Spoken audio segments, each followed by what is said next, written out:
Kit Green found himself stirring up trouble once again on Coronation Street tonight, and his actions could land him in hot water. The detective has been caught up in a long-standing conflict with newcomer Mick Michaelis, a rivalry that dates back to their teenage years. Things came to a head earlier this month when Mick killed PC Craig Tinker after being stopped for driving under the influence. Seeking revenge and wanting Mick to feel the consequences of his own behavior, Kit orchestrated a violent assault on him while he was in prison. It didn't take long for his superior, D.I. Costello, to grow suspicious that the attack had been orchestrated from within, summoning Kit and DS Lisa Swain to his office for questioning. When Lisa stopped by to inform Kit that they'd been called in, he didn't bother hiding the fact that he had arranged the assault on Mick, much to Lisa's outrage. As Lisa insisted they had enough proof to put him away for good, Kit argued that Mick had it coming for what he did to their friend and fellow officer.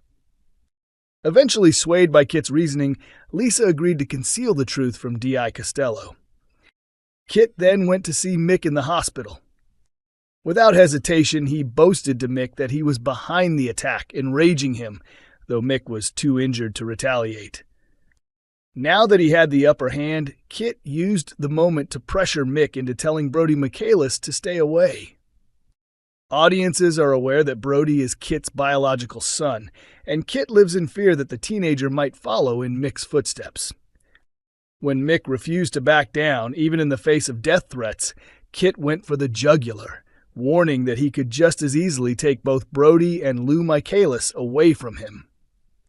Will Mick buckle under the pressure, or will he strike back with even more determination?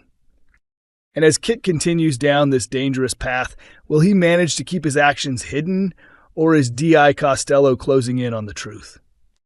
All Coronation Street spoilers for next week as a legend waves goodbye. Abby Webster finds herself torn as sparks ignite between her and Carl Webster on Coronation Street next week. With Carl showing an interest in Tracy Barlow, Abby becomes visibly envious and struggles to keep her distance when he leans in for a kiss. But what is Carl really up to, and who is the mysterious woman lurking near the garage? In another corner of Weatherfield, Eileen Grimshaw faces a major choice after her son Jason asks her to relocate to Thailand. But what will this mean for poor George Shuttleworth? Meanwhile, Sean Tully grows increasingly anxious as his son Dylan is released from the secure training center. Dylan's time inside has clearly changed him, and tensions quickly rise as he finds himself at odds with Brody Michaelis once again.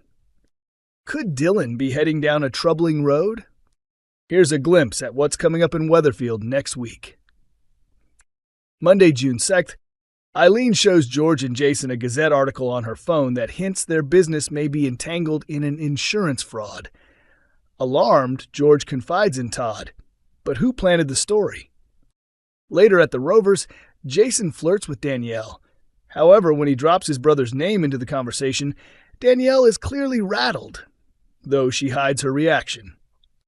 Jason later proposes that Eileen relocate to Thailand and join him as a business partner. Will she take the leap? Meanwhile, Tracy tries to provoke Steve McDonald's jealousy by openly flirting with Carl at the garage. When Carl receives a text from Fiona suggesting a meetup, Abby assumes Fiona is his girlfriend and becomes envious.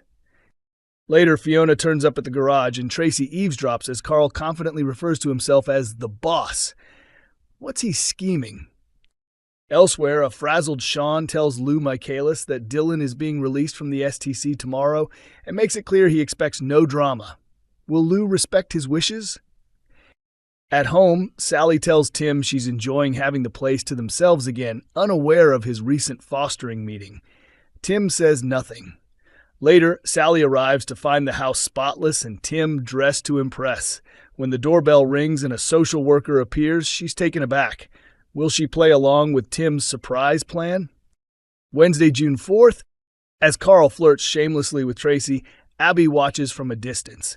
Once he's out of sight, she warns Tracy that Carl has a reputation as a womanizer. Later, Carl confronts Abby about her meddling, accusing her of being secretly attracted to him. Abby denies it and warns she'll tell Kevin to keep him in line if he doesn't back off. Carl challenges her to face the truth about her feelings and leans in for a kiss. Meanwhile, Eileen turns down Jason's proposal to join him in Thailand, saying George would never be willing to relocate. But when Jason relays her response, George is stunned. He heads to the cab office to let Eileen know he is willing to make the move, and reveals he's already booked them a flight for tomorrow to explore their potential new home. Elsewhere, Todd introduces Theo to Summer and Asha. When Asha cheekily asks if Theo is his new boyfriend, both men are caught off guard. How will Theo respond? Sean plans a celebratory lunch at the bistro for Dylan's return from the STC, but Dylan prefers a more low-key meal at the cafe. While they're eating, Brody walks in. Sean reassures Dylan that he'll protect him, but Dylan coldly replies that it's Brody who should be scared.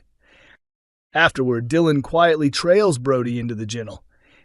Over at the Metcalf household, Tim tries to make peace with Sally but fails. When Sally hears that the pub's accounts are a mess, she steps in to help.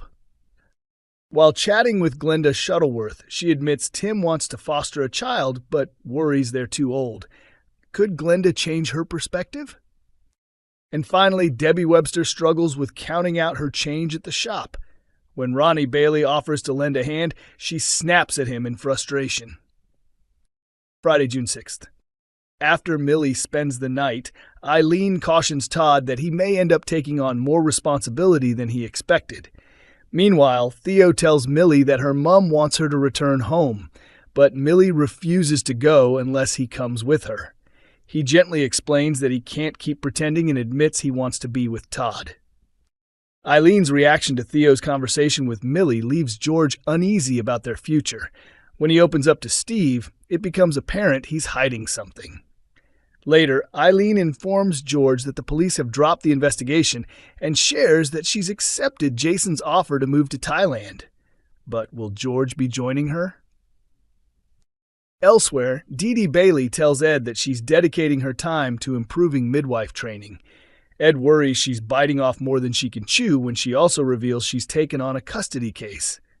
Later, Dee Dee tells Daniel she's confident that letting James take Layla was the right call.